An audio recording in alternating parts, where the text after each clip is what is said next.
Hi, it's Barry. Welcome back to my channel. I'm going to give you my top 10 tips for labeling your planner divider. And of course, there's also a giveaway.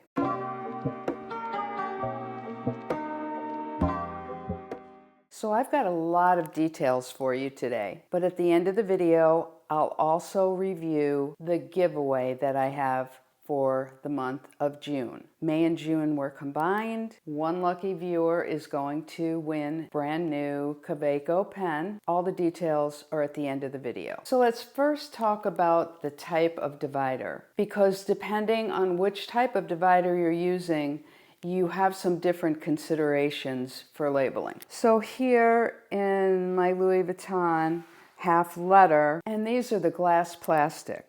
So on this side, you can see that they're kind of frosted, very shiny on this side, so they don't do at all well with my lighting. And we've had these for many, many years at Cloth and Paper. Cloth and Paper has also had their dividers in black, beignet. The newer dividers, which are called low profile, are a very different material. They are a matte. They are sturdy, but believe it or not, they're thinner, so they don't chunk up your planner as much. And they also don't stick out as much. So if you have concerns, for example, about your dividers hitting a pen loop, like I have here in my CPPetite, the fact that they're low profile means that they're not going to stick out as much, and so you'll have less difficulty with hitting the pen loop. I am in the process of actually replacing my current dividers with low profile dividers in many of my planners because I absolutely love them. So one other consideration that you need is what color is your planner? Because I used to initially have my dividers in here with black labels, and you can't read them as well when they're being placed over the black planner. So then I wound up switching to white. What also works really well in a very dark one would be gold foil or silver foil, and you can see that I have white in this one also. I'm kind of on a white kick.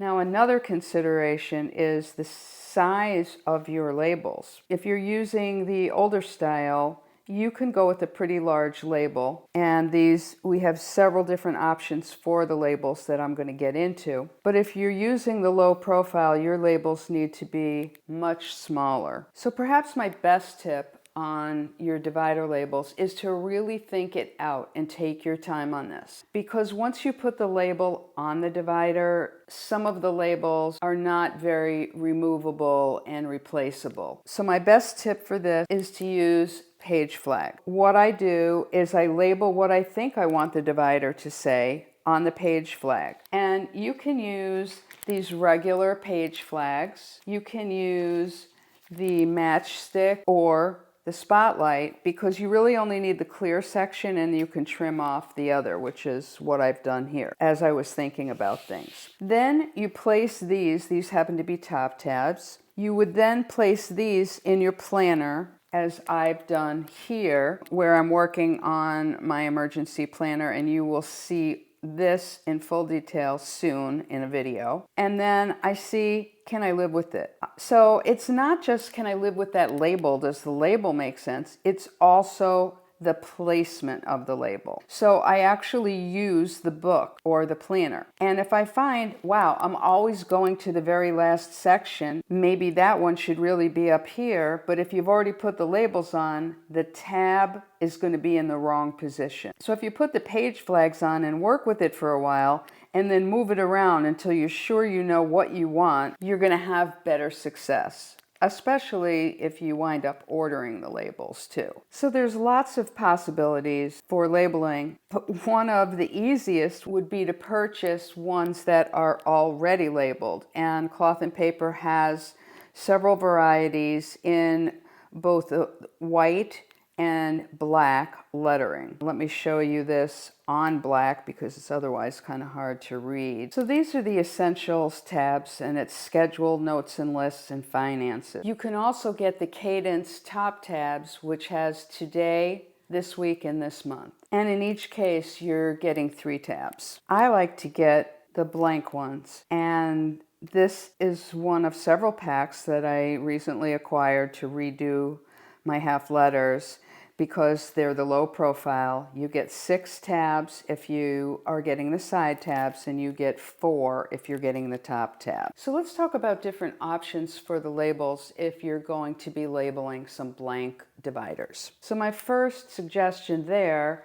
is to go into your stash. For example, do you already have a set of CEO edition label stickers? These are transparent stickers, and they have all kinds of things like car maintenance, finance, to-do, taxes. They have all the months, Q1, Q2, Q3, and there are some blank ones. More recently, there are the label stickers that are the lifestyle, essentials, and time.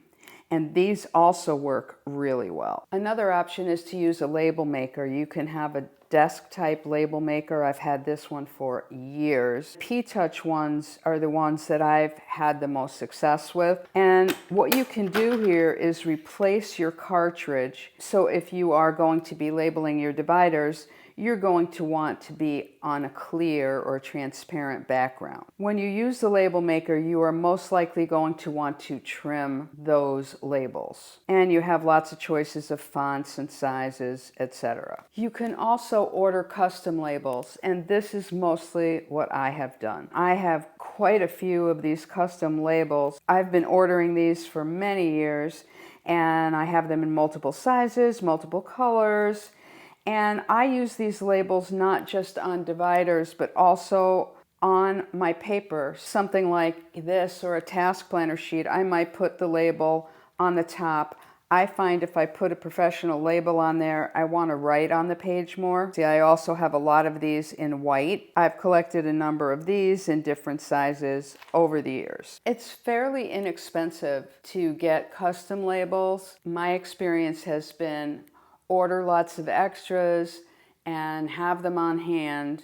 If you're like me, you get these brilliant ideas to create a new book or planner, and you don't want to wait a few weeks to get those labels. You want to get started. I also wind up keeping a running list in my planner of labels that I need coming up. Then when I go to order some customs, I have my list. I also use the custom labels to put a label on my page markers. I find these page markers are very helpful.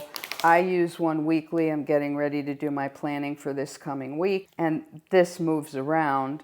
You can also just have these as a divider and label it as a divider. You can also use these labels or any labels on some circle page flags to subdivide things. For a while, I was actually using a whole set of these as dividers in one of my planners. So here you can see how I've done that. So now let's get into the mechanics of this. How do you apply the labels? What are my best tips for that? So I take either a sheet of graph paper or lined paper, and very frequently it's going to be like a notes list or a task planner insert I just pull out of the planner. And what I'm going to use this for is to line up where I actually want the label to be so that I can be consistent. And usually what I'm going to do is just leave a little bit towards the top, and then I'm going to line the top of the label to there. So there are a couple of tools that I would suggest. Many people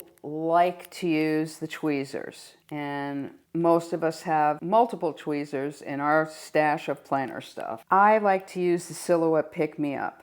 This is actually made for Silhouette or Cricut to get the vinyl off the page. It's not made for what I use it for, but why I like it is that it's clear and you can see through it. So if you were to take a label and put it on the end of the tool, a lot of times these labels just want to go down quickly. So you do need to concentrate. You do need to be doing this when you're not doing something else. If it goes on and it's crooked, you're probably going to redo it and use another label, which is why I always order multiples just in case. The next thing to think about is, What do you want to call your label if you're doing some custom labels? There are also some places you can order on Etsy where they have just a number of different possible divider labels. After doing a lot of planner consultations with a lot of different people, these tend to be some of the most common divider labels. If you're in my email group, I'm going to have a download of this available to you in the next email. And if you're not in that email list, you can always sign up. There's always a link in the description box of the video, as well as on my Instagram. Once you sign up, you will get an email back that you need to confirm. A few other suggestions. One consideration is to add either a general, a notes, or a miscellaneous, and then in that section, put a bunch of your blank inserts so that when you're in the middle of planning and you need another insert, there's a place to go to grab it. So I'm hoping some of those tips will be helpful to you as you're deciding dividers for a new planner or reorganizing an existing planner. I've extended the May giveaway for the Kaweco pen to the end of June. And the way this works is all you have to do, if you're not subscribed, subscribe to the videos, like the video, and leave a comment. Make sure you're subscribed to my email list. If you are not subscribed, there's always a link below and always one on my Instagram. Make sure you confirm when you get an email back after signing up. You can enter once on every May and June video. Thanks for tuning in. See you next time around.